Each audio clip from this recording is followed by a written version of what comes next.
Hello. So, quick update on the tank. You can kind of see behind me, there's been a change. So, I was able to mount the AI Prime HDs. Now, these are not the 16s, these are the original AI Prime HDs. I was able to mount them, but I'm going to tell you something. I can't speak for the 16s, but I can speak for the Prime HDs. They suck when it comes to configuring. They are horrible to configure with a home network. Right now, they're running on an independent network, not a home network. They refused to work with my T-Mobile router and my. I have a home Wi-Fi mesh that works as well that has its own settings. Nothing. There is not a setting in there that you can change to make these lights work with them. Not a single one worked. So these lights, you could not control them. They were either constantly on or constantly off. There's nothing you could do. And AI, I'm sure they're very helpful on their new stuff. They they blamed everything on my home network and basically said, "Yeah, talk to your internet provider because we don't know." That was the extent of customer support. So no, not a fan. Just not a fan of AI's customer support on that. As far as the lights go, let's get into the tanks themselves. Now you can see the hanging kit there, and I'll go to the top so you get the full ugliness view. That's the hanging kit. But when you're down here at my level, which is about 5.7-ish, this is my 5.7 view, you really don't see much.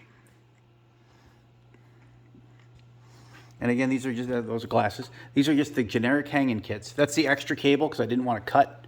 So all this extra was in case I ever need to use it. I just bundled it up in the back. And I didn't have to drill anything because I already had this gap in here. So I went straight up with that gap because each board is secured in place. If you can see it, you can see it here via screw. So the two lights right now, they're configured in the red or the ultraviolet spectrum, the royal blue, the blue, and that other spectrum. They're all like at 119%. They're very low on the blue, on the red and the greens, and they're at about 30 to 40 on the whites. So it does look like a very blue tint in the tank. They've only been on for, I don't know, half an hour or so, but this is what the tank looks like with them.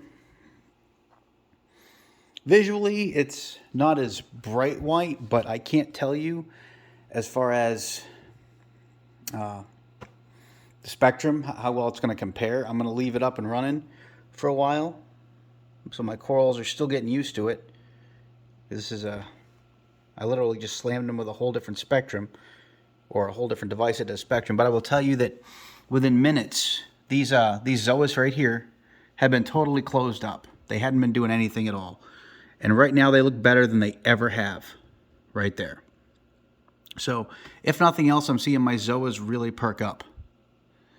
That zinnia or right there, it always looks like that. I don't think it cares what kind of light it gets. That mushroom over there, it's over here. He always does well. He's actually splitting, so he's actually moving onto the rock. I did not do that. He did that all on his lonesome. We'll see how he does, the Duncan there. And this other big guy that I also don't know who he is up here. We'll see how he does. This little guy down here, we'll see how he does. And this guy here has always looked like this.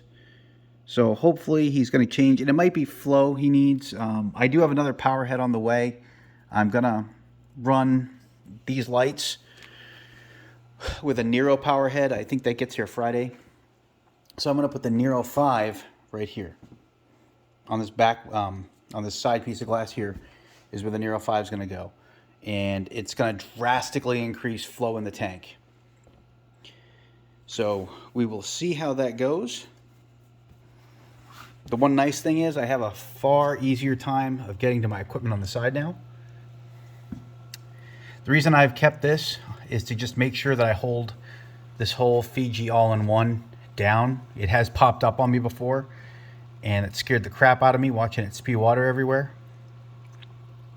This fluval skimmer, the PS1, if you can keep the water level consistent, I'll show you the skim here. It does a great job with a consistent water level. It really does. So No complaints on that skimmer at all. That's the Auto Aqua auto top off sensor there. There's the line from the Auto Aqua going into this guy here that's like anchored in. But yeah, that's the beginnings of my AI version of a tank vice my current USA tank. So if you have any questions, comments, concerns, let me know. Definitely don't ask me about anything on the lights themselves as far as setup, because I will tell you that these things were so amazingly painful to set up, it wasn't funny. And again, AI's customer support, like I said, they may be great on their new stuff, but on these, all they did was blame my home network. And to give you an idea, I do have T-Mobile's 5G home internet. On the worst possible day ever, even when one of our cell phone towers went down, I had 80 megabytes down and 20 megabytes up. Right now, I'm at about 100 down and 25 up. That's what my data rate is. And everything else in the house, Wi-Fi wise, or that needs access, works perfectly. Only these lights had issues, nothing else. So, don't know what to tell you. I do think it's a light issue more than anything, but that's the tank. And as I update it and as things change, I will update the videos. Thanks for watching.